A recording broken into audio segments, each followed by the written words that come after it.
Hello guys, welcome to my Python tips and tricks on YouTube channel, DESI ASTRO. Have you ever wondered how to control width of line or curve plot in Python matplotlib graph? In this Python tips tutorial, we will be learning to do this.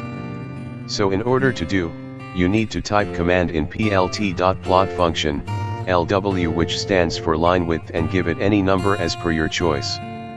And this will get your job done in a magical way. You can observe that line width of curve plot has been changed. Thank you for watching this video, and please subscribe my YouTube channel DESI ASTRO to learn more Python tips and tricks.